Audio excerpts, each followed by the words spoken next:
ହାଏ ସାଙ୍ଗମାନେ, ଆଜି ଆମେ ଓଡ଼ିଶା ବିଷୟରେ କିଛି ଜାଣିବା। ଓଡ଼ିଶା ବିହାରର ଗୋଟିଏ ଡିଭିଜନ ଥିଲା। ସବୁ ବିଷୟ ବିହାରର ରାଜଧାନୀ ପାଟନାରୁ ନିୟନ୍ତ୍ରିତ ହୋଇଥିଲା।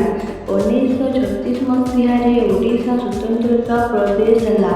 ସେତେବେଳେ ଏହାକୁ କଟକ, ପୁରୀ, ବାଲେଶ୍ୱର, ସମ୍ବଲପୁର, ଗଞ୍ଜାମ, କୋରାପୁଟ ଏହିପରି 6ଟି ଜିଲ୍ଲା କରାଯାଇଥିଲା।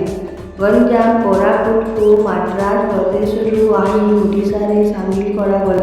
1912 ମସିହାରେ ସମ୍ବଲପୁରରୁ ମଧ୍ୟପ୍ରଦେଶରୁ ଆସି ଓଡ଼ିଶାରେ ମିଶିଥିଲା। ସ୍ୱତନ୍ତ୍ର ପ୍ରଦେଶ ହେବା ପରେ ଅନୁଗୁଳ, କଟକ ସହ ଏବଂ କନ୍ଧମାଳ, ଗଞ୍ଜାମ ସହ 48 ମସିହା ପର୍ଯ୍ୟନ୍ତ ମିଶିପାରିଥିଲା। ପୂର୍ବରୁ ଏ ଦୁଇ ଅଞ୍ଚଳ ମିଶି ଗୋଟିଏ ଜିଲ୍ଲା ଥିଲା। 48 ମସିହା ପରେ କନ୍ଧମାଳ ବୌଦ୍ଧ ସହ ମିଶି ଗୋଟିଏ ଜିଲ୍ଲା ହେଲା। ଅନୁଗୁଳ ଢେଙ୍କାନାଳ ଜିଲ୍ଲା ସହ ମିଶିଲା। 1948 ମସିହାରେ ଗଡ଼ଜାତ ମିଶ୍ରଣ ପରେ ଏହାକୁ 12ଟି ଜିଲ୍ଲା କରାଗଲା।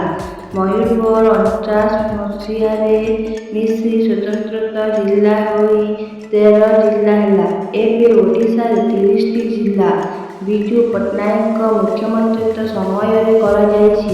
1912 ପୂର୍ବରୁ ଓଡ଼ିଶା କେବଳ କଟକ, ପୁରୀ, ବାଲେଶ୍ୱର, ଅନୁଗୁଳ, ଫୁଲବାଣୀ ହିଁ ଥିଲା। ତାପରେ ବୋଧେ 1943 ମସିହା ବେଳକୁ ହାଇକୋର୍ଟ, ଉତ୍କଳ ବିଶ୍ୱବିଦ୍ୟାଳୟ, ମେଡିକାଲ କଲେଜ ସ୍ଥାପିତ ହେଲା। ବହୁପରେ ସେକେଣ୍ଡାରୀ ବୋର୍ଡ ସ୍ଥାପିତ ହେଲା। ବୋଧେ 1955-56 ବେଳକୁ ବାପୁଲାରେ ପ୍ରଥମ ଇଞ୍ଜିନିୟରିଂ କଲେଜ ସ୍ଥାପିତ ହେଲା। ପୂର୍ବରୁ ଓଡ଼ିଶା ପିଲା ଇଞ୍ଜିନିୟରିଂ ମେଡିକାଲ ପଢ଼ିବା ପାଇଁ ପାଟନା ଯାଉଥିଲେ। ସେକ୍ରେଟେରିଏଟ କିରାଣୀ ଚାକିରି ମଧ୍ୟ ଓଡ଼ିଶାଙ୍କ ପାଇଁ ମହାରୋଗ ଥିଲା, କାରଣ ତାହା ପାଟନାରେ ବିହାରୀଙ୍କ ଦ୍ୱାରା ପ୍ରବର୍ତ୍ତିତ।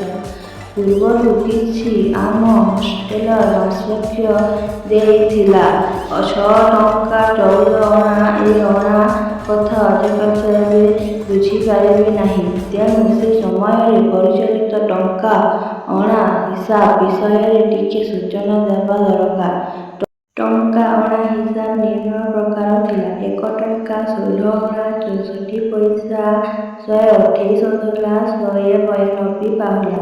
ଅଣାକ 4 ପଇସା, 12 ପାହୁଲା, ପଇସାକ 3 ପାହୁଲା, 2 ଅଧଲା।